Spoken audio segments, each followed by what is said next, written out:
is event-driven architecture, design patterns, and considerations. And the speaker is Shobit Srivastava. Shobit is enterprise architect. He works with IBM. He has around 16 years of IT experience and then some marine engineering experience. Um, he is I've known him for quite a while, and he's I think worked across a lot of domains: telecom, banking, manufacturing. Um, you name it. I think he's worked there at as an architect. He's interested in distributed computing, cloud, ML.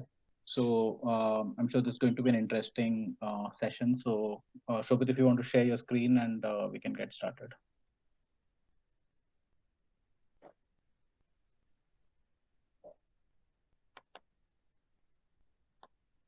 Shobit, are you on mute?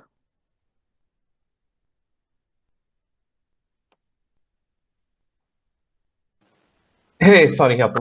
Thanks. Uh, I I started sharing the screen. To let me know if I'm audible and can see my screen all right. Yes, you are audible, and we can see the screen. Yes. Okay, perfect. Thank you. Hey, hi all. Thanks for joining in. So essentially, And what we're going to talk about over here if is you want to go on full screen, it'll be, I guess, easier for people to. I am on full screen. Is there a latency or something? Uh, I'm not sure. Abhishek, are If you you able to see if you the full screen? if you You can can press go F5 into and go presentable mode. full Yeah, screen. I Yeah. am already on full screen. I don't know. Okay, just give me a second. What Yeah. I'll do is I'll stop sharing and probably try again. I think you have only shared maybe the Yeah, PPT yeah. and not Correct, the. correct. So that's why I'll now do the full, share the entire thing now. Just give me a second. Added to your 16 years of experience now. Yeah, I know. Uh, you never stop learning, right? Yeah. Okay. So is it better now? Just coming up now. Okay. The, I guess Atul meant that you want to run the slideshow instead of like Yeah. showing the If you could slides. just share your screen, Shobit, and not share just the application, I No, think. I I am see he's sharing. already running it. Maybe he has dual screen and sharing another screen. No. I am not. I'm not. Oh, okay. I'm not. So you can't see my screen at all, right? I can see your We can screen. It see. is not on slideshow right now. Okay. So I don't know. Just I give me a think second. I would say I think it's better. Maybe we can just pin his screen and still it is visible pretty much. Yeah. That's the last resort. Yeah. Okay. Let me.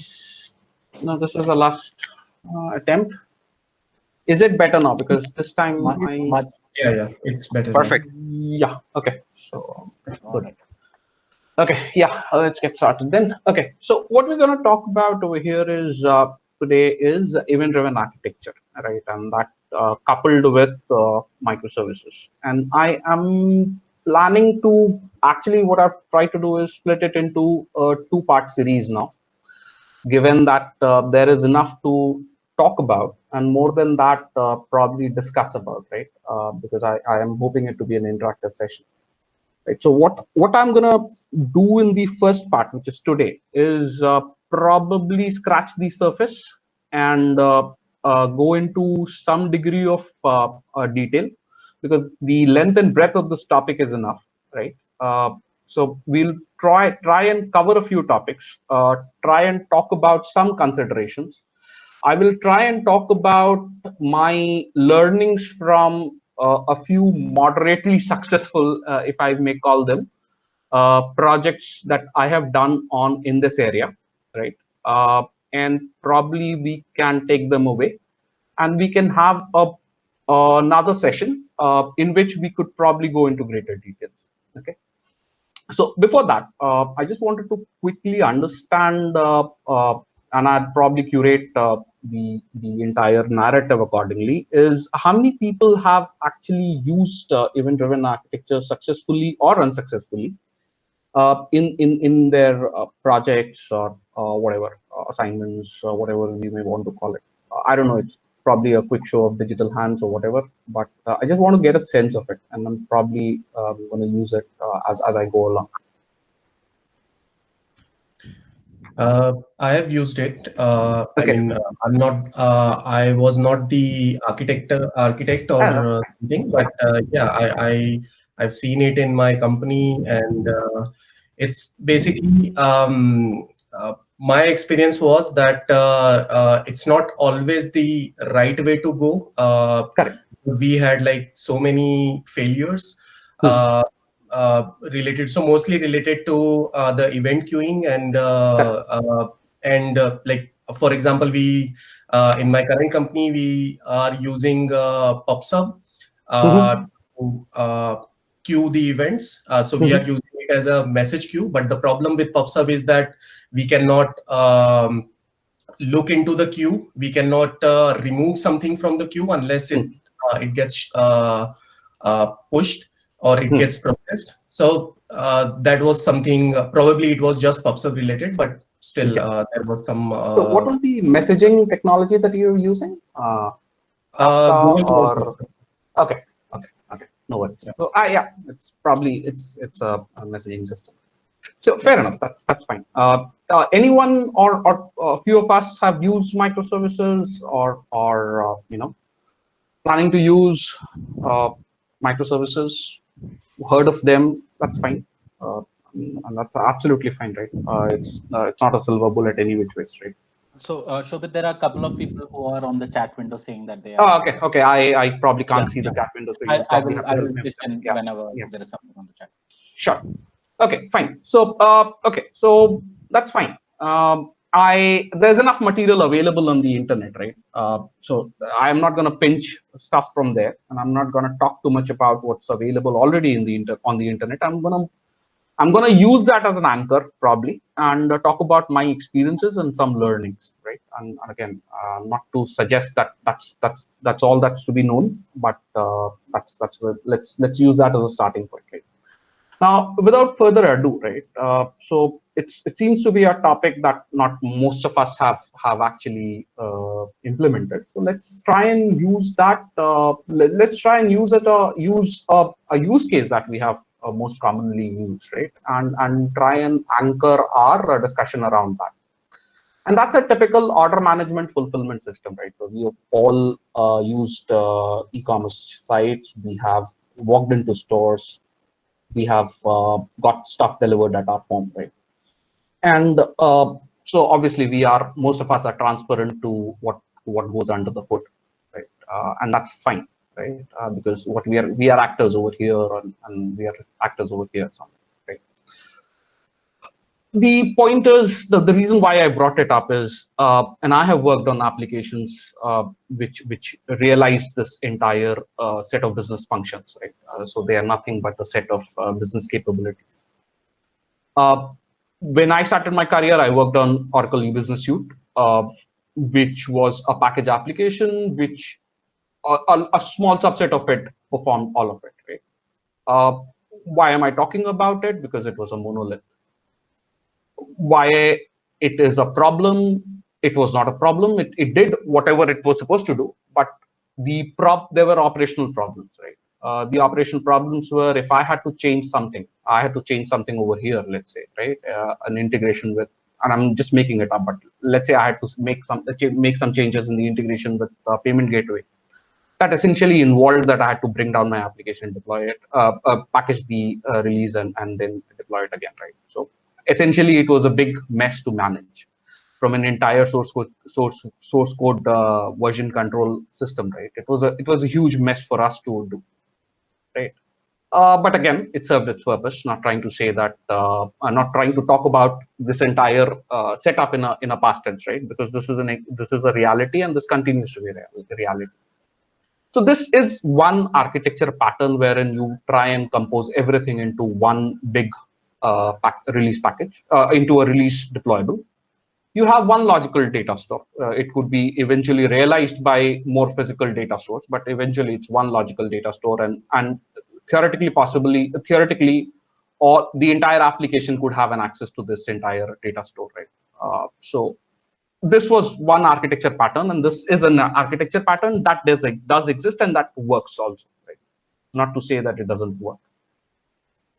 But then came this entire talk about microservices and what is microservice, right? So I cannot define what a microservice is, but what I can talk about is what are the underlying common themes that a microservice eventually microservices do have, right? So I'm not going to read through each one of them, but if I'm going to elaborate on a few. If you want me to elaborate on all of them, I can do that. Right? So essentially, it's going to talk. It basically involves you start breaking up this entire humongous monolith into small components, right? So you start converting them into components. Now, what is a component?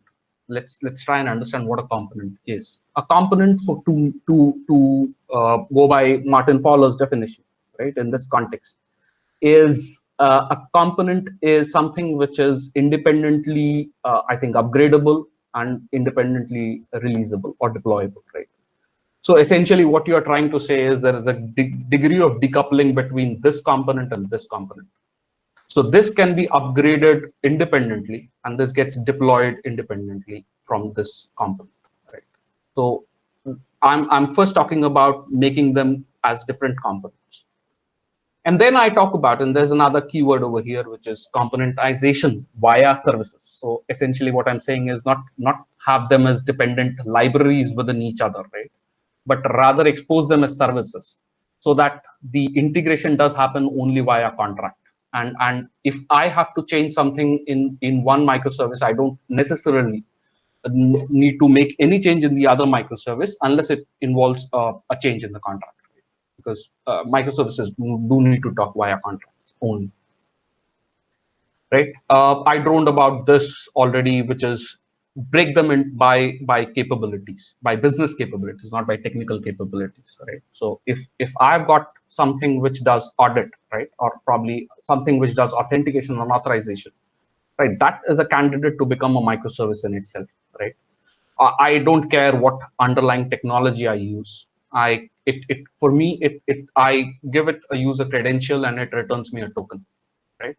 And every time it just helps me validate the token. I don't need to necessarily understand what goes under the hood if I am this component to this component. Right? So I'm building it around business capabilities rather than technical capabilities.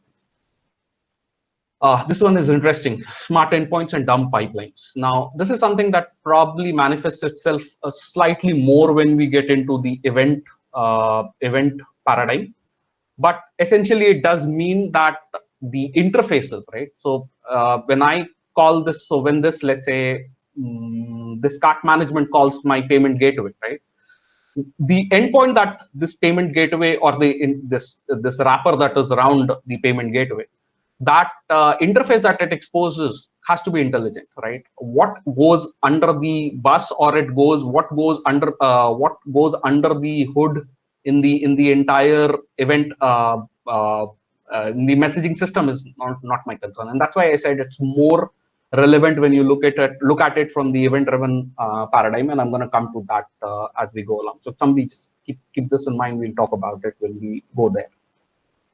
Now, this point, infrastructure, so there has to be, obviously, when you have them as independent components, independently upgradable, independently deployable, then obviously you should have an automated mechanism to deploy them, right? So spin up infrastructure, if it's on cloud or it's on bare metal server or it's VMs, be capable of spinning up environments or fanning out environments at will and deploying the independent components, right? Otherwise, what's the fun, right?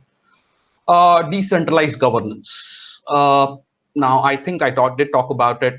What this does give you, right, is you have it allows you to do polyglot programming, right? So I can have this guy built on Spring Boot, while this guy could be built on, sorry, this probably is not the right guy, right? But something like this could be probably built on Python, right? So I do not need, I really don't care which technology. I don't need to ensure a homogeneous technology, right? So I can do polyglot programming. I can have different components built off different technologies, right? Again, decentralized data management. So probably I'll use this, right? So essentially, like I said, huge application talking to a common logical data store, right? Why do I need the warehouse management system, right? Or whatever is the business functionality, right? Why does it need have an access to the user store, right? Wherever I'm storing my user management tables, right? Why does it need to even logically or physically have an access to it, right? So by the principle of separation of concern, you should not be able to do a crisscross between different business functions having access, even remotely being able to have access to different data stores, right? So you should have something called a decentralized data management. Design for failure. Now there's so many moving parts, right? If I start breaking them up into individual components, then you have as many moving parts. Number of moving parts that you have is equivalent to the number of failure points that you can have possibly in your transaction. If that's the case, for me to be able to do a transaction which involves multiple components, each component should be able to capable of handling failures, right? So this is an underlying theme that it's a capability it should have. How it gets realized, we're going to talk about it, right? And the last thing is that you should look at your microservice, right, or individual components as products, right, which evolve, right? So I have got this audit, let's say audit service, right? So it should evolve. If I should not look at it as a specific project that as a part of this project I start building audit and then I leave it and I go away, right, and I hand it over to another team. You should work more. You should have a more squad-like focus, right? Wherein each squad then becomes kind of a product team in itself, right? Which can work towards the evolution of that business capability realization via technology stack. Right? So these are the broad common themes that you find in a microservice architecture. And if you think that these themes are missing, then I think quite a few themes are missing. Then I think somewhere you're doing things wrong. You may feel that you're doing you are implementing a microservices-based architecture, but you're actually not. Right? So it's a bit of a checkpoint for you. Again, pinched off from Martin Fowler. None of it is mine. But these are ready reckoners, something that you should bear in mind and probably do a checkpoint every time whether you're doing things. If you wish to implement microservices architecture, you are actually doing it or not, right? So I had this view. I took off stuff from here and I give it a microservices. I paint it in a microservices lens, right? So I look at it this way, and what things that if you look at it, right, what I do is I start looking at smaller components, right? Each of them having wherever required their own data store, each of them bounded by their business functions, and logically separated, right? And probably logically becoming a logical deployment entity in itself. Now, this is again, you can always get greedy on this, right? And I don't know what's the sweet spot. There have been, and I've had various discussions and debates on whether you should have order entry service, right? If I look at it this in isolation, do order lines have become their own microservices, or they stay a part of the order header, if I were to call it? So because if you actually look at an order, it has two components, right? It's an order header which probably has the address and all of that stuff, and then there are lines which have the individual line items which have been ordered for. Right? So what's a sweet spot, right? And to me, I, at least in my limited experience, have not been able to hit that sweet spot or identify that sweet spot. But one thing that I have at least learned and understood is that you need to be very clear about your aggregate route, right? If you can understand your aggregate, right, then I think it helps you decide your bounded context. Again, I'm probably using some terms that you may or may not be familiar with. Just give me a shout if you want me to slightly elaborate on it. I'm probably not be able to. I'm slightly hamstrung by time, so I'm not going to be able to elaborate on everything. but I'm going to use some terms. You can probably refer to it on internet if you want. Hey Shobit, Ashish this side. Hey, Ashish. One Yeah, quick go ahead. question, Yeah, go ahead. if you don't mind. No, So, no problem. so this flow is very nice. I would Mhm. like to understand, like, how do you depict in terms of like event ingestion, event broker processing, and then the outcome? Like, which parts are there? Like, there are lots of parts in around here. So Mhm. the, let's say the web channels, mobile apps, POCs, Mhm. they are all events. These are the event sources. Then Mhm. there will be event ingestion, and then will be processing, and Correct. then there will be outcome. So which parts are involved in those? In terms We're gonna come to that, Ashish. So I'm gonna slightly talk about them, right? Probably not all of it in this session as I go along, but I'm gonna try and cover all of them. I'm just scratching the surface right now. Okay, okay. So you will also tell about like which kind of processing are you using? Like, is there a rule engine involved or a SQL processing is involved, or what all services are involved? You want to talk about that also? Uh, Probably I'll not be able to talk about all implementation details. I'm probably gonna talk more about patterns, right? Uh, Individual implementations I may not be able to cover in, or I'm probably not even planning to cover in the next two in this session or the next one. But if you have specific questions, probably we can connect offline as well, and Sure, sure. We'll I surely, can see if I can be of any help. sure, sure. We'll surely do that. No worries. Yeah. Thanks. Okay. No worries. That's fine. Okay.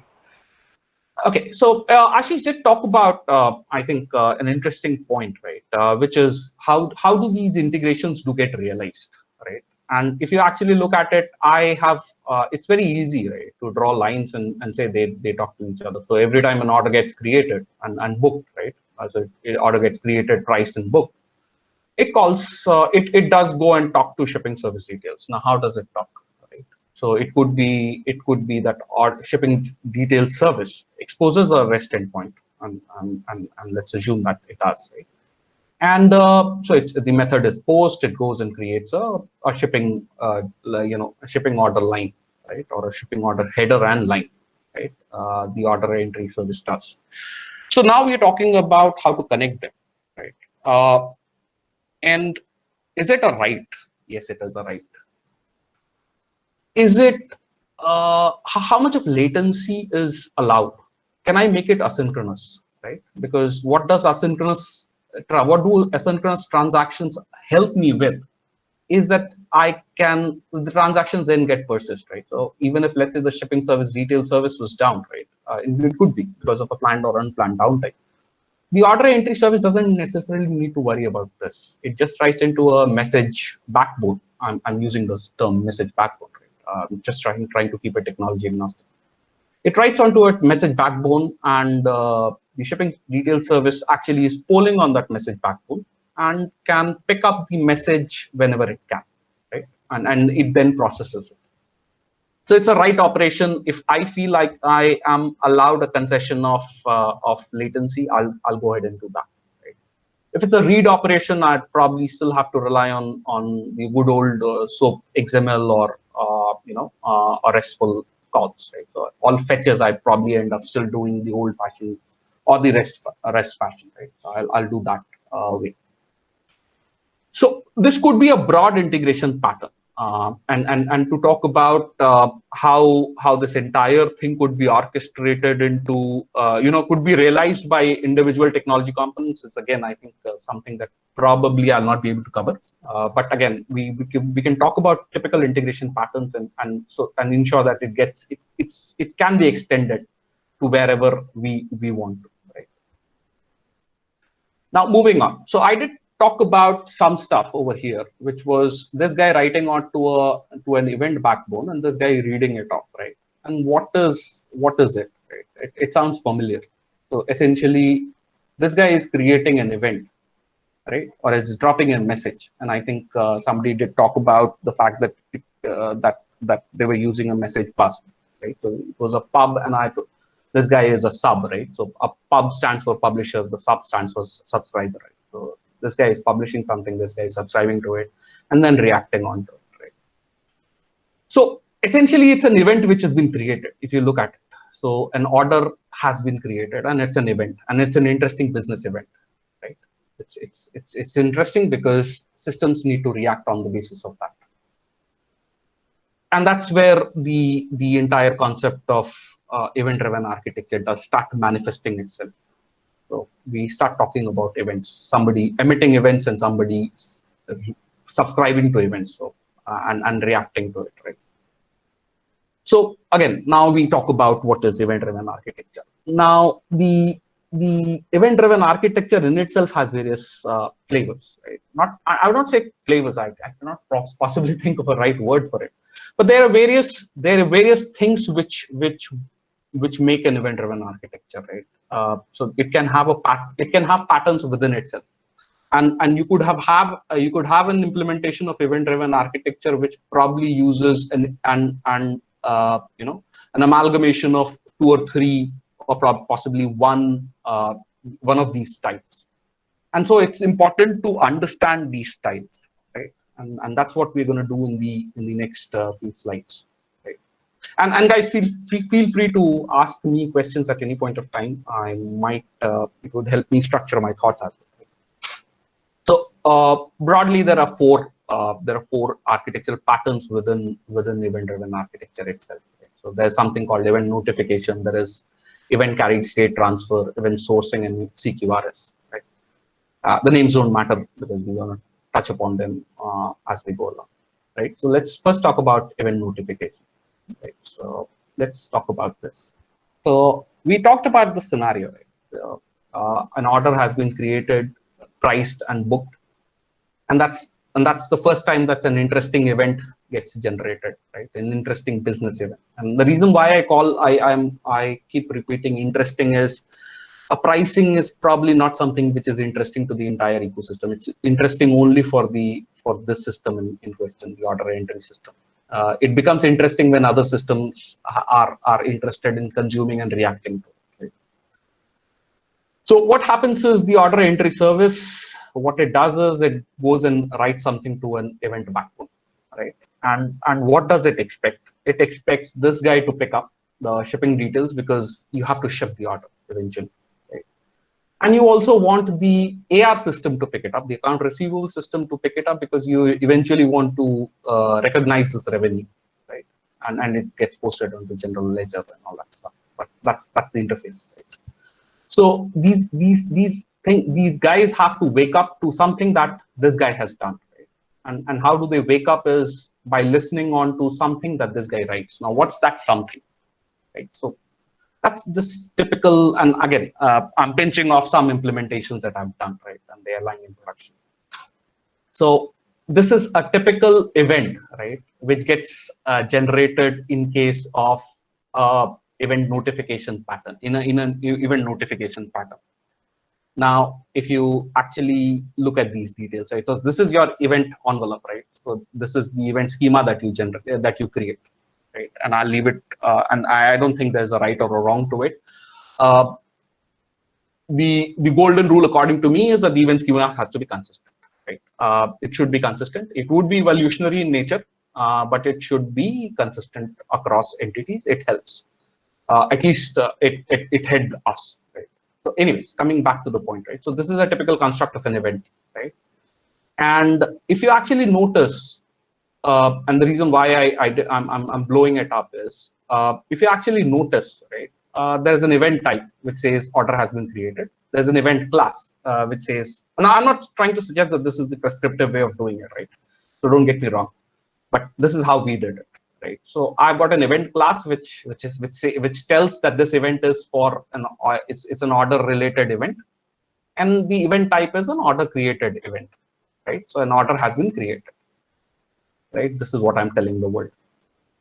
Now, if you actually look at this interesting, the reason why I find this payload very interesting is that it does not have any details about the order.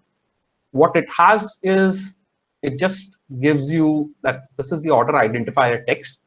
This is the order ID in simple terms that has been generated, and nothing else, right? So how does that suffice to an AR or a shipping details? How can they act on the basis of this, right? This is not sufficient.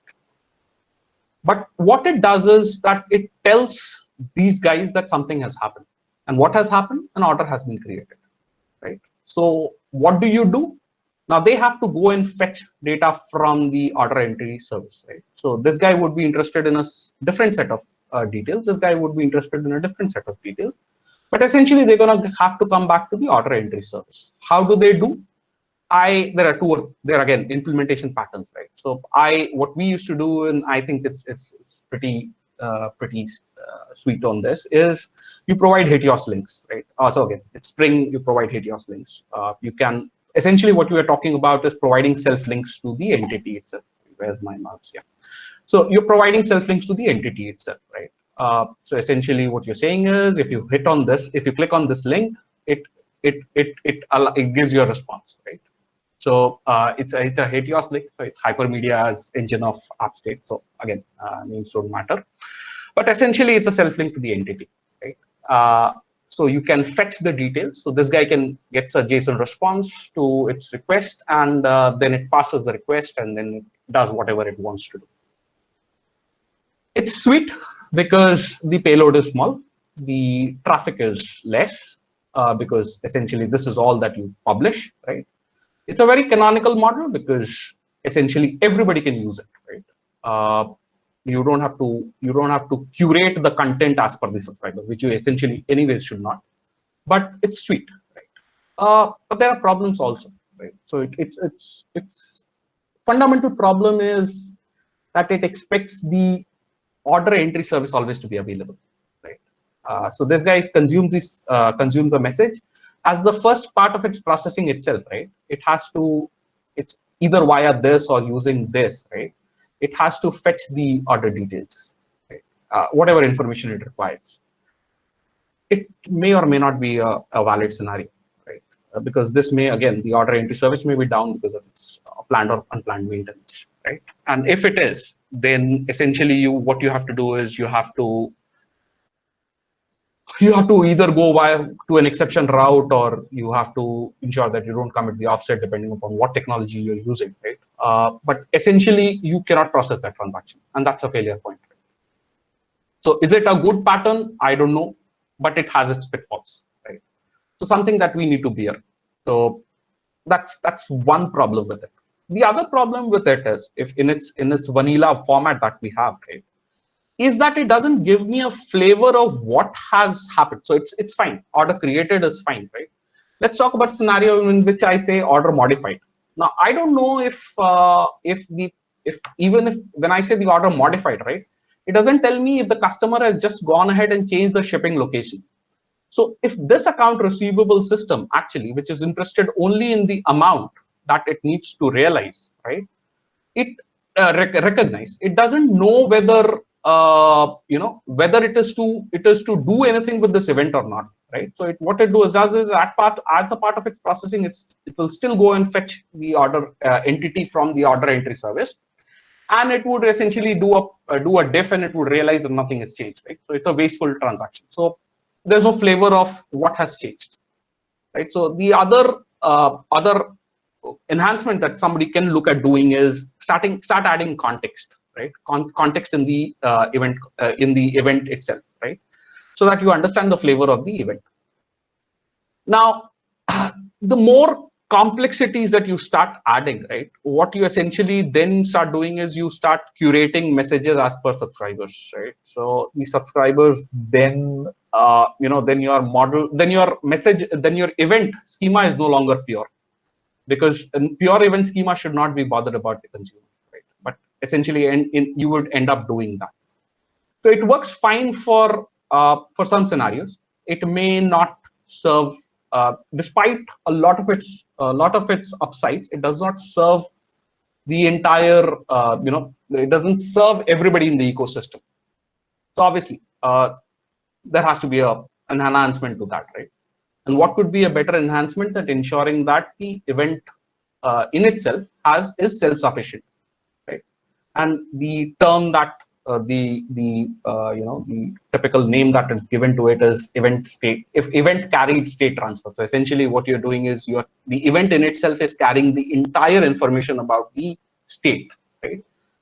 So what you're doing is you are now making the payload pretty humongous, right? Depending upon the domain, right? So then this payload itself has enough information that this consumer or any other consumer for that matter doesn't need to go back to the order entry service, right? It can derive all that it requires from this information itself, right?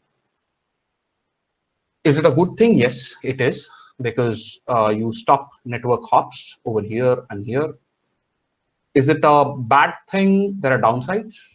Your message event size in itself can become pretty bloated depending upon the domain in question, right? So that's one. The other problem with it is that, like we talked about, the changes in the order, right? So somebody changed the address, and then somebody changed the phone number, and then you finally change the quantity, let's say. So you need to still be able to do a diff, right? You to be able to understand whether it is interesting for you or not, right?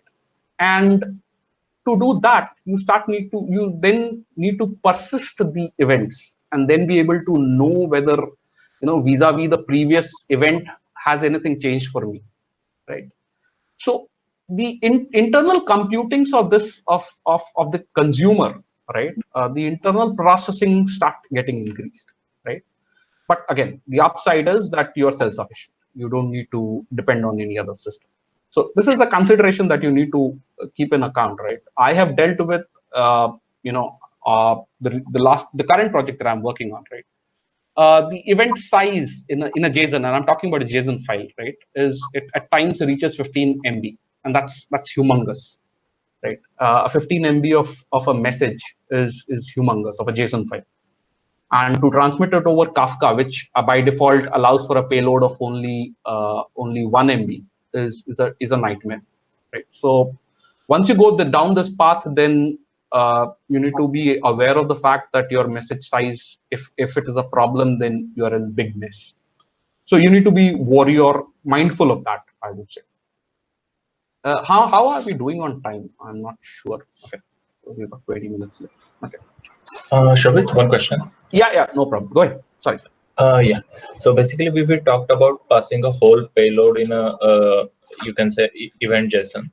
So instead of that, at a source side, so basically whoever is like sending event notification, in our case order entry, can we do a diff and only send the events, like basically if only address is changed, can send those attributes, like this is the only thing which is changed, and then there may be some other services which are not interested, but there is one specific service who is interested in the change in the order.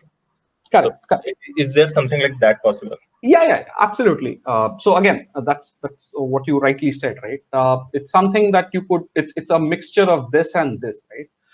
Probably not even this, right? So over here, you're you're actually notifying the consumers, right, on the changes that have been done as a part of this current event. There's only one downside with that approach, right? And that is that. So you're talking about a perfect. We're talking about a perfect world in which you've got at the start of time, right? So let's say I go live today, and at the start of time itself, I have got all my consumers ready, right? Which more often than not is not the reality. So there might be scenarios in which consumers might come in, right? And it does happen. We had this problem with our customer data management system, that there are consumers which come in at a later point of time. And let's say a new consumer has come in, right?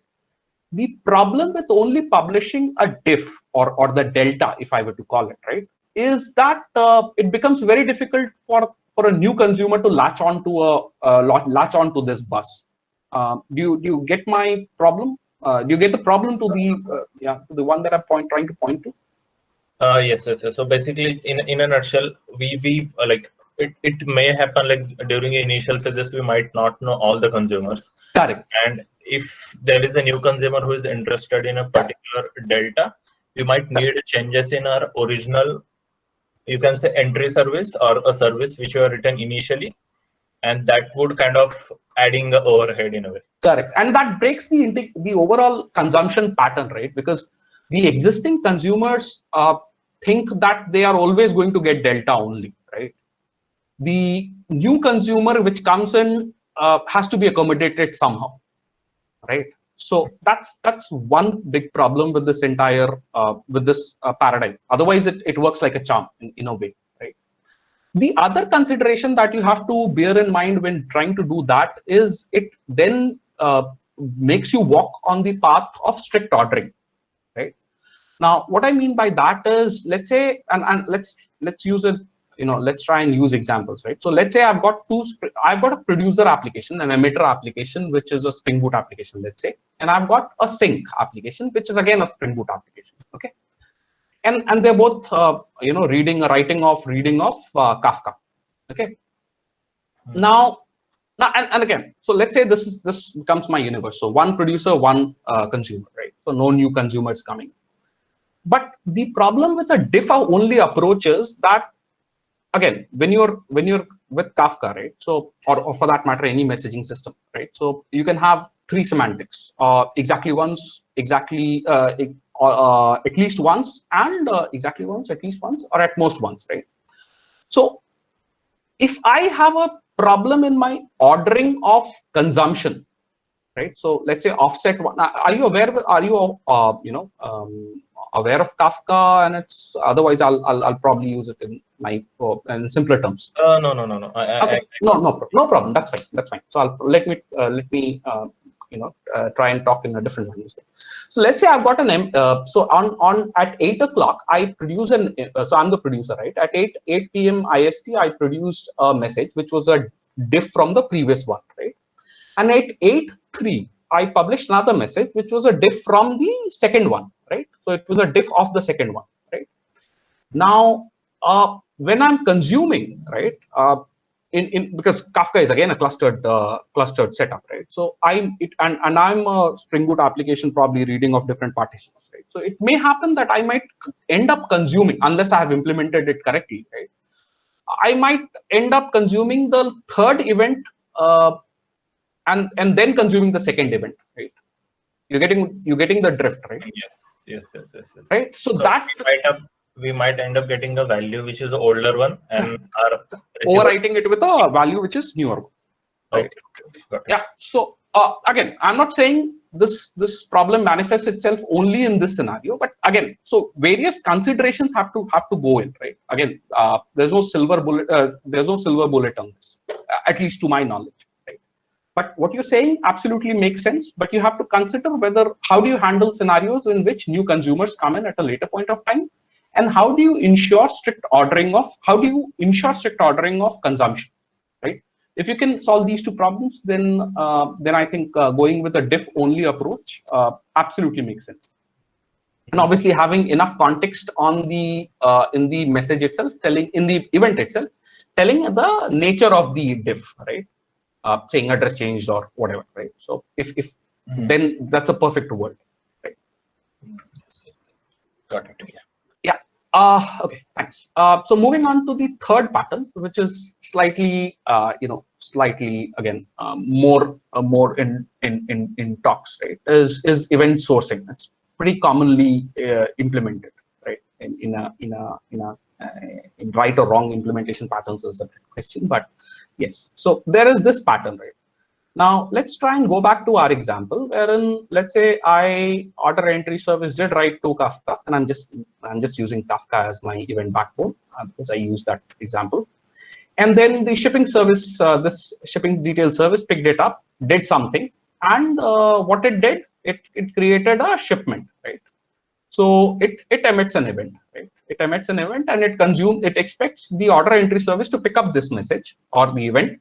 And why does it expect the order entry service to, or why should the order entry service consume this event? Is because it needs to update itself, right? Because if you as a consumer or customer who is gonna actually log into an application and try to find out the current status of your application, of your order, right, or your shipment. So this guy becomes a consumer of any event that the shipping detail, interesting event that the shipping detail service publishes on Kafka, right? And there might be a notification service somewhere which also has to send out outbound notifications to customers. So that probably is another consumer of that event, right? Now, essentially what event sourcing does talk about is, so what I try to do is I try to generate a sequence of events, right? So the first event that the shipping service, let's say I'm making it up, generates as a shipment created event, right? And then says shipment picked event, and then shipment released event, and shipment delivered event, right? Now, what I'm trying to, what is happening over here is that this guy, if I follow an order event sourcing pattern in my order entry service in this context, and I'm emphasizing on all of these things, right? If this guy, the order entry service, is trying to implement the event sourcing pattern in this use case or in this context, what it will start doing is it will start consuming all of these events and store all of these. So what it can do is it can create an aggregate of a dummy aggregate or proxy aggregate of shipment at its end for an order, right? Now, you can probably look at it slightly differently. Okay, so let's say you've got a bank account. All of us do have a bank account, right? So there is some money that you spend. So there's money which gets debited and there's money which gets credited, right?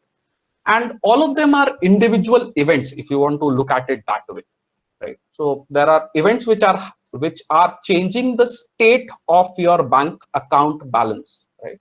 So there's something which is increasing your account balance. There's something which is decreasing, right?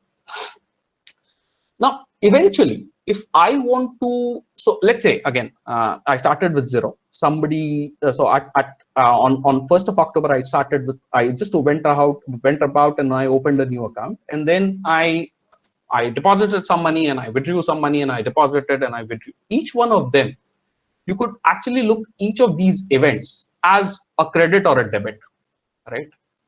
Now, eventually what happens is if I try to take a snapshot on 9th of October or 10th of October, right? I can actually replay each of these transactions, individual debits or credits, and try and figure out at any point of time what is your account balance, right? I can very well do it, right? Agree, disagree. Okay, I'll take that as a yes, right? So essentially, you can consider an event sourcing as that pattern, right?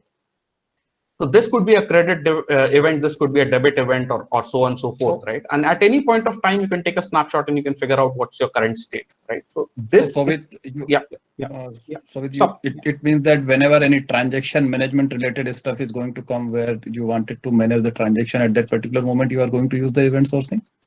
Not exactly. Okay, so so whenever any type of anything where the rollback is going to be required, or you wanted to understand at a particular moment that what was the transaction, what was the state which was there in the transaction, that you can find out with the help of the event sourcing, because you are going to store those particular events so that any rollback can be possible, and then that particular thing can be met. So atomicity, the problem which was the so the major problem of the microservices is the transaction management, that how you are going to manage it.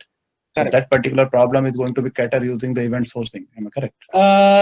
No, I would not. I at least would not say that it will solve that problem. Okay, it will create another set of problems. But what it does is it allows me a replay capability.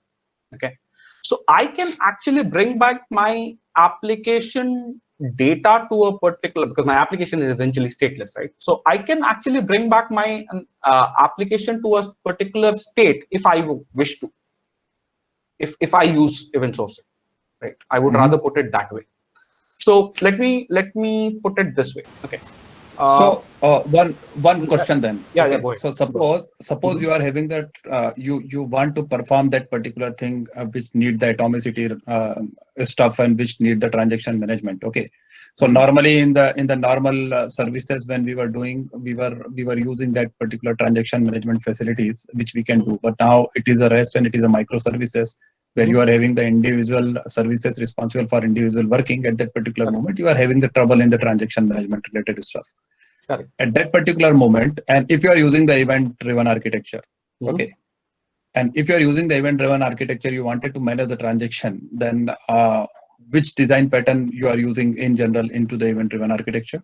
Okay, so let me try and answer that. Okay, so transaction management is okay, like we said, right? We are now talking about a distributed systems, right? And I do not have an atomic transaction across all of these distributed systems, right? So let me talk about something that that we do encounter this problem even today, and we're trying to fix that, right? Is I have got an application which is persisting something, and probably let me use this. So this is something that we are doing, right? And this is the problem that we face.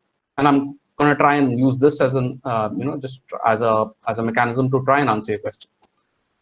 Okay, so I've got this service, and we have it today, and I'm talking about something which it does exist, right? It does two things. It persists something in my database. It's mark logic. I persist something in mark logic, and within the same transaction, right? I go and write something into Kafka. So I produce an event on write to Kafka. Okay, so this is a live example that I'm giving. Now, if you look at transaction management that you're talking about, the transaction context it's very important, right?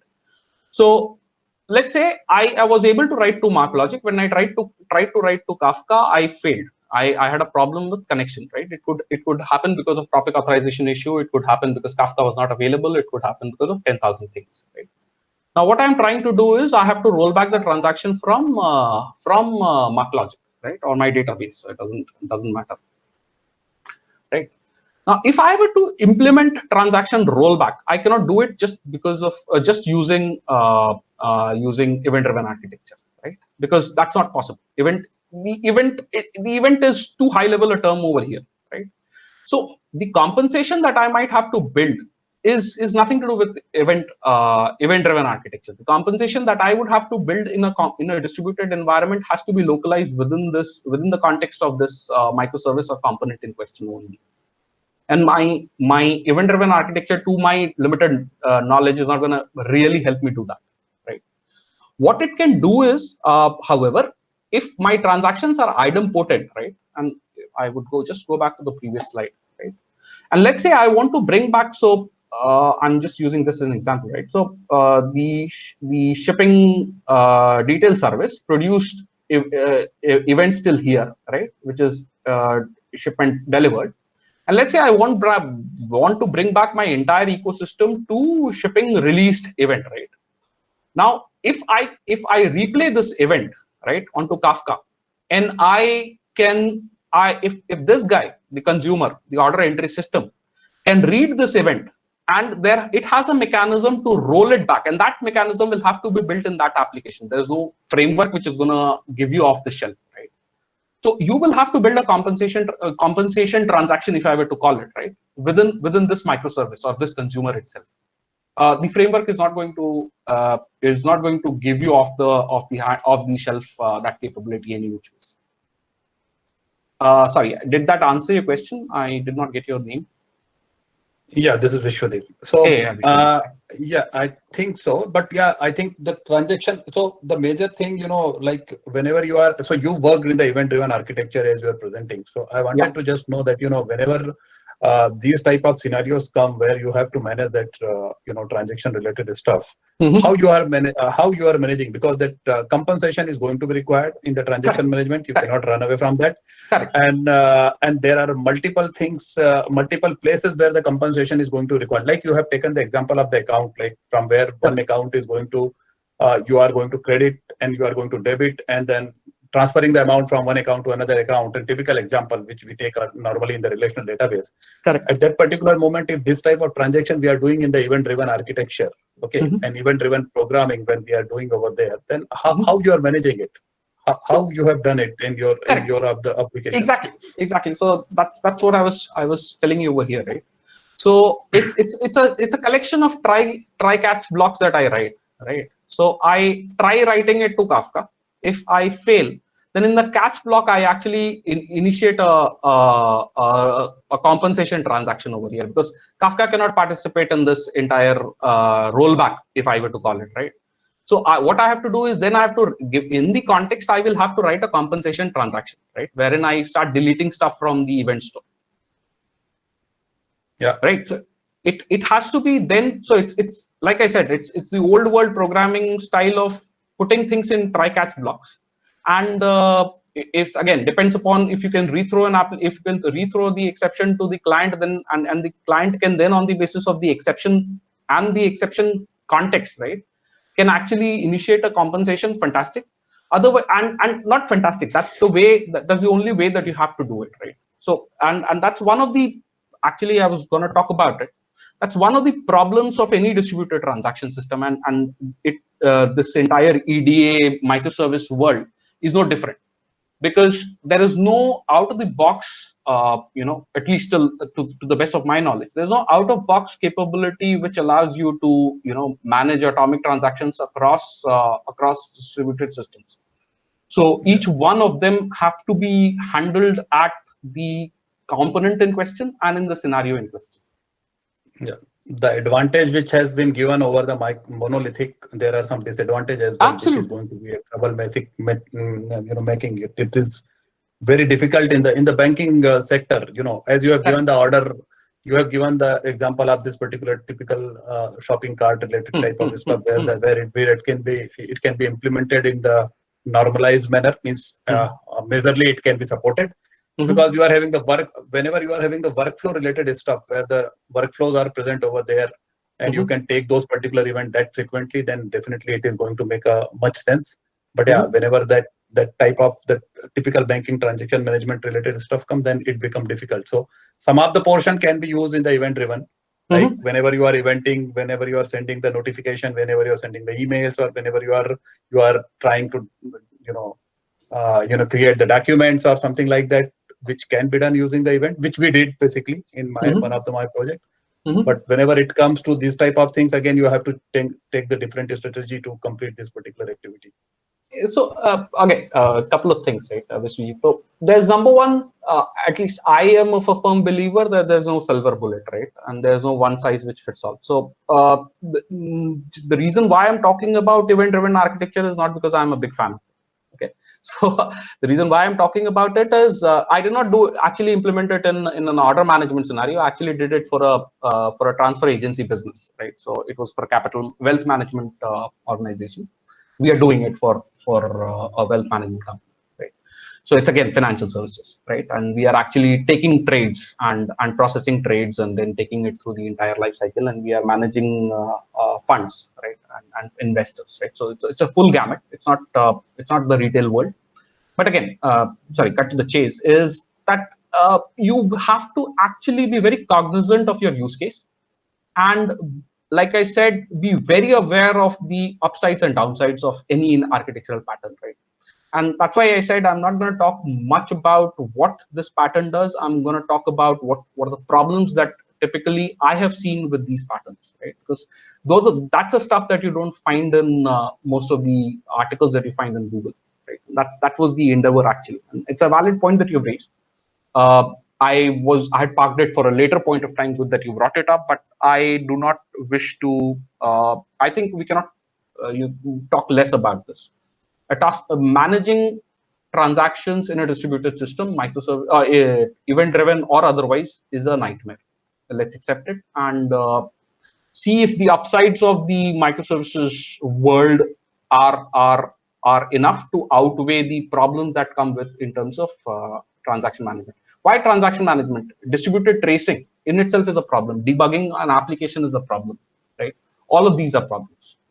Yeah, network hopping is also one problem. Absolutely. That's a big problem. Absolutely. So that's what I'm saying. You basically have to weigh in your the pros and cons and look at the drivers of your application, right? I cannot or nobody can theorize on what is the pain point that you have with your application. And I think the architecture pattern has to be then chosen judiciously, right? And that's why I'm trying to talk about various things. I actually am on the CQRS pattern over here, which I hate. I tremendously hate, and probably because we did things wrongly, right? I think we implemented things wrongly. I don't know, probably if they're done right, it's a beautiful thing to do. But we have burnt fingers and all toenails and everything trying to implement it. And it turned out to be a nightmare. Sometime in theory it looks like okay, it can be done in a very, very easiest manner, and that will be great. When we are implementing, then it comes, the actual flavor comes into the picture. Correct. So that was about the event sourcing. Okay, enough material available, so I'm not going to talk about it. But essentially, what it talks about is if you have chained events, right? So what I mean by chaining is, if you look at it, this one doesn't have a previous event ID because it's the first one in the context. This becomes a previous event ID for this, and this becomes a previous event ID of this, and so on and so forth. You have chained events, and you have self-sufficient information. You can actually keep a local copy of the aggregate, so as to say, at your end, and not depend on anything on anybody, right? So even for calculating diffs, you don't have to worry. You can do it all by yourself. So this is in principle, this is what event sourcing is all about. Atul, how are we doing on time? I think we're already at 8. We're at the top of the hour, but maybe we can continue for a bit, and if you're okay, and then we can. Yeah. I'll probably try and logically wrap it at some place, and then leave it at that. Okay, and then probably we can take it forward from that point on to the next session. Okay, so again, like I said, I did not mince any words with regard to CQRS pattern, but it's again a well-documented pattern. I don't know how many people have had real success with it. Obviously, we did things pretty wrong in terms of trying to implement CQRS. So I have this special feelings towards it, but nonetheless, I'll keep that aside and just talk about the CQRS pattern. Now, essentially, if you look at it, it originates from a CQS pattern, which is command query separation, right? So even the most applications that we write, right, in custom applications, we say our methods are either a getter or a setter, right? We don't try and do both of them at the same time, right? So either you are putting a command or you're querying. So you're essentially setting something or you're getting something, right? Now, what is a command? Now, command is something which actually changes the state of an entity, right? Unless it does change the state of the entity, it is not a command at all, right? So if you change an attribute of a aggregate root, then it is a command. Otherwise, it is not a command, right? So what this pattern basically, if you look at it, right, allows you to have different models for mutating state and queries, right? That's a flexibility that it starts giving, and that's why it became a command query responsibility segregation, right from command query segregation, right? So, and what I'm talking about is the most partitioned way of looking at it, right? Wherein you have two different databases itself, and typically have two different microservices altogether, right? So one which is catering only to write requests, which essentially is so it's a command which comes in, which gets handled by a command handler, and what the command handler does is essentially nothing. It puts something into the event store. Now, what is the event store? An event store is a collection of all of these individual events, if you look at it, right? Because all of them are actually state change events, right? So, and so for this guy, event store would have typically something like this, right? So this is nothing but individual documents or individual records which carry the current state, which carry the details of a particular event which got generated because of a command.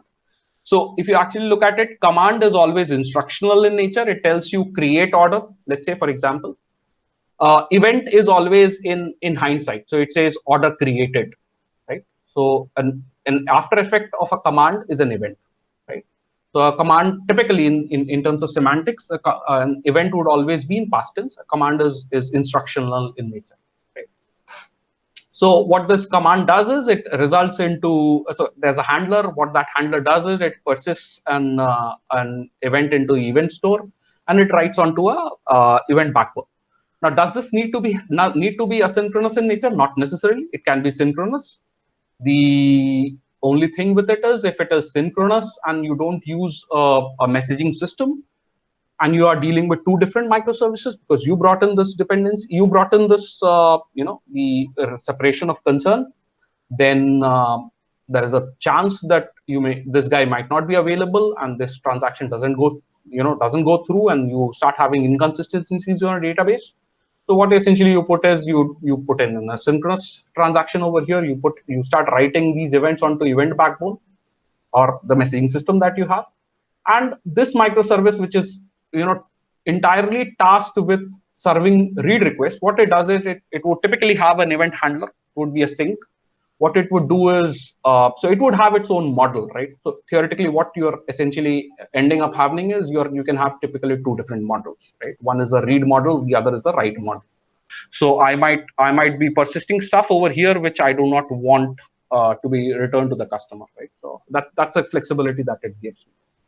So anyway, so it uses repository, persists it into a database.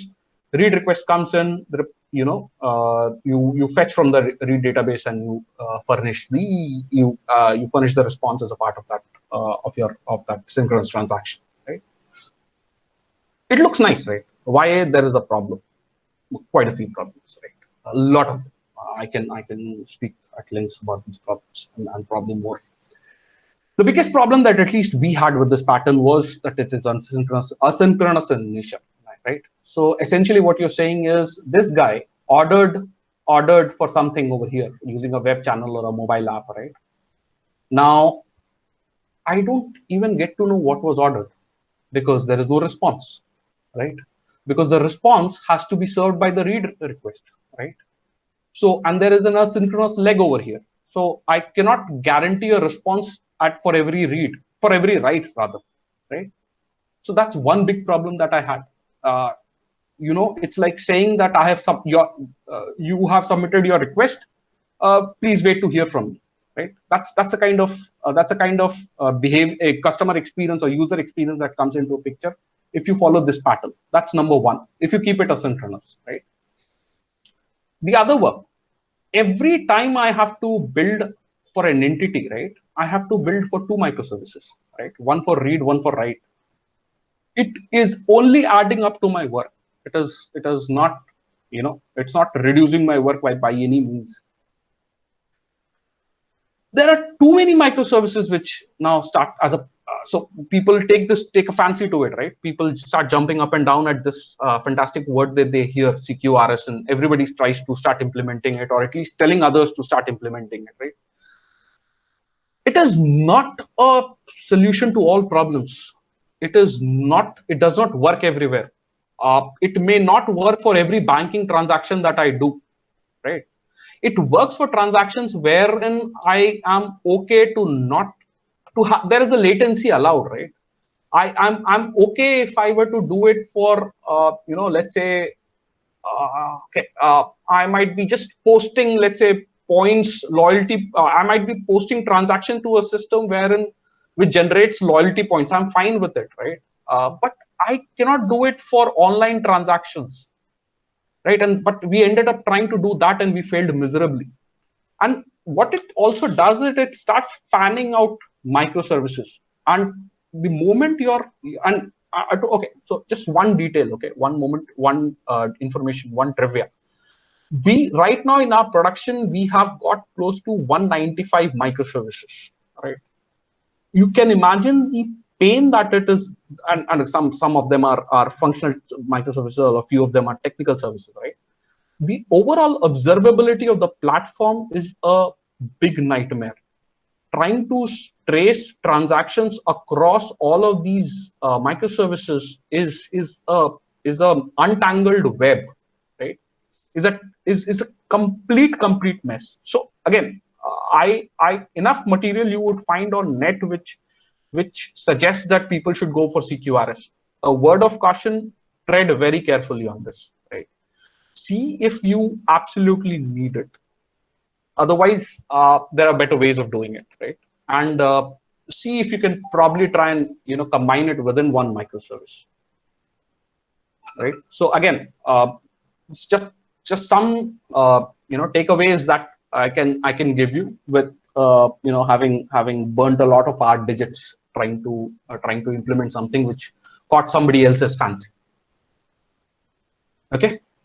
Okay. So this is something that can eventually end up coming over here, right? If I were to follow an event-driven architecture, I intentionally, sorry, somebody had asked me, would I not put event brokers over here? I personally would not. I have a great degree of distaste for putting event brokers over here, right, and making it an event-driven architecture.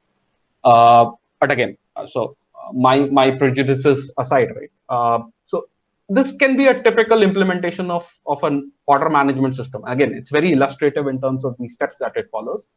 But you could have something which looks like this, right? Having replacing all put and post transactions onto an event bus if latency is okay, and ensuring ensuring some degree of or not some degree of some and ensuring eventual consistency, if I were to say, right, in your transactions.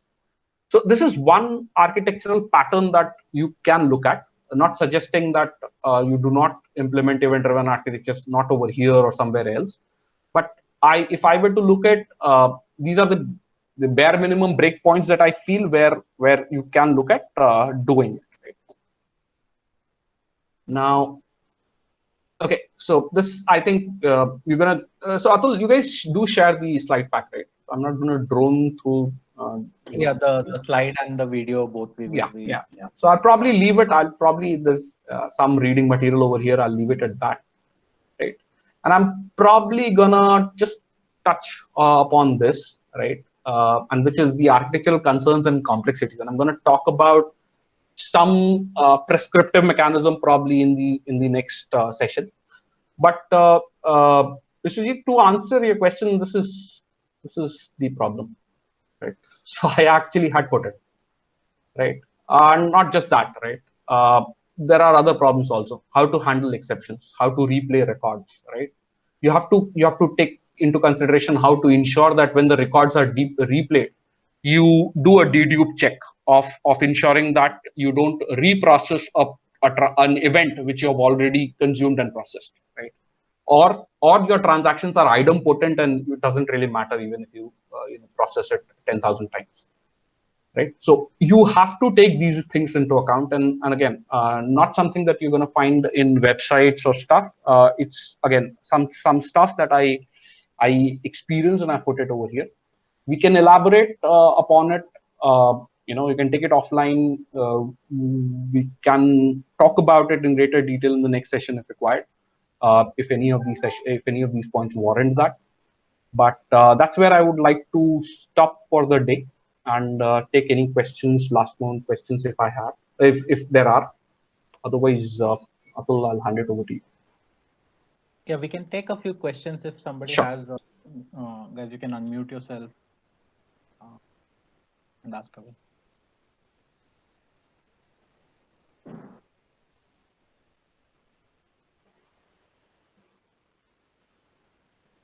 Yeah, Shobhit, this is Om. So Yeah. actually, I come from a front-end background, and kind of I have been experimenting on micro front-end, which is similar to kind of microservices architecture. And I wanted to understand on our side, we have a solution on front-end wherein we are able to manage the synchronous and asynchronous part. Again, we face a lot of difficulty while the state is getting updated in the background. So like we tried migrating from the REST API specification to GraphQL API specification.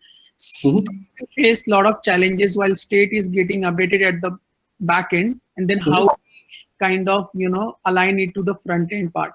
Do you have any advice, any pattern, particulars, any solution for if we are trying to implement the microservices on front end side? Not too much that I can say, Om. But okay. So not specific to the problem that you're talking about, but in the overall theme, right? So one big problem that we had was again, I did talk to Atul offline on trying to rake his brains on this topic. You're being civil with the front end folks. So Sorry. I'm happy that you're being civil with the front end folks, at least on this. No, I'll have to be civil in a public forum, right? Sorry, no, I'm just kidding. Sorry. No. So okay, so I was talking to Atul on a similar problem that we had earlier, right? And I don't know if it answers your question in any way, but so we had this big problem wherein so like I said, right, my data sets are humongous and my individual records are humongous as well, right? So what we did, but again, I don't think that answers your question anyway. We did implement a distributed embedded caching strategy at the backend. But what that allows is the front end can make more calls, more frequent calls to the backend, and it doesn't break me in any way, right? So what I do is slightly different. If I would just, I don't know which. So what I do is actually when I'm what I do is it's actually I got rid of this entire CQRS garbage, and what I did was every time I do a write, right, I instead of updating the repository over here, right, instead of updating the persistence layer, sorry, apart from updating the persistence layer, what I did was I started updating my cache itself. So I started I embedded a cache. It's Hazelcast. I embedded a cache in my microservice.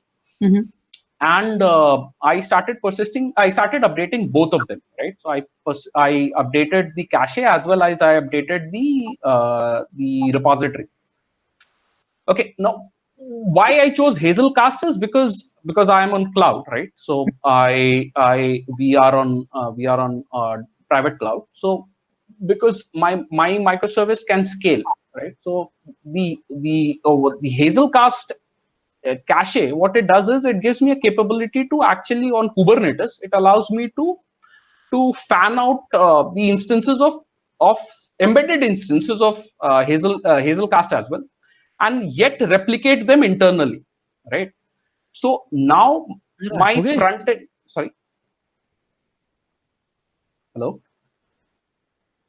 Yeah, Shobit, I'm not sure. You should go ahead. Yeah. Okay, I thought I heard something in the background. Okay, so what it does is then my front ends actually keep calling me very frequently, and because I'm servicing them from my cache itself, so even for a response size of close to 55 MB, okay, I furnish them in 500 milliseconds or something like that. Got it. So it's something that can be done at the backend. And you don't need to actually start persisting too much in your cache at your end. You can actually keep making calls to the backend if you follow this strategy. But again, there could be better ways of doing it. Yeah, like we tried multiple way, kind of having an aggregator in middle of backend services and the front end. What was the backend that you were using? So it was a REST API architecture, Java microservice. No, that's fine. I'm saying in terms of realization, what was the technology that the backend microservice had? It had Java only. Okay. So you can look at using something called something like Hazelcast. Yeah, it's open source. Don't need to pay for anything. If you're deploying it on cloud, it works like a charm. Okay. I think that helps. Yeah, I mean, we migrated to GraphQL actually instead of this API specification, and that really helped us because the state management which Apollo client provides, it has in-house, you can say, stashing mechanism. Correct. It does.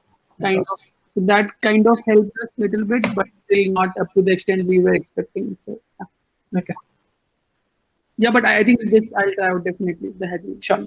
Yeah, it's nice. It's actually nothing much to be done on Hazelcast actually. It's pretty sweet. Sure. I'll definitely try and get back to you on this. Sure. And I would say also, guys, I think we'll request Shobit to get onboarded officially as a mentor, so you guys can schedule one-on-one with him whenever he has time and can deep dive if required. So that's the one input I had. Yeah. Sure. So yeah, over to you, Atul. Yeah, any other questions? Otherwise, I think we can, we're already, I think, half an hour. Yeah, you overshot our schedule. Yeah. Yeah, if not, then Atul, I think we'll continue this, right? Next week, we'll continue the session, right? At least. Yeah, I let's work out Shobit's schedule. Let's see when. But yeah, we should have a session to Correct. start getting into more details of this. Yeah. Right. Yeah, and yeah, so let's wrap it up then. Thanks, Shobit. I think quite an informative, baseline session at least to understand what the patterns are, and then like what might be like the upfront pitfalls to look out for. So, like I said, we'll try and schedule something to follow up and get into details of all the other table of content that was there, right? Yep. Thanks guys for joining. I have sent out a feedback link. It will be great if you guys can fill it up once you log off. You will not see it, so it'll be nice if you can fill it up with just one or two questions. Like Om said, this is I have also sent out the website and the social media handles. If you follow us on Meetup or on any of those, you will keep you'll keep getting updated on whatever webinars we are doing. So we do webinars on technology, we do webinars on non-tech areas also, depending on the speakers availability, etc. So it'd be great if you guys can follow us. Like he said, it's completely non-profit and there's no money involved. It's just trying to build a platform to get people connected. So yeah, I think with that I'll close the session, but if you guys can take a minute and fill out the feedback form, that'll be great. Thanks. And we'll send out the video and the deck soon. So we have the YouTube channel. If you subscribe to it, you will see the video there in another day or so. Thanks, guys.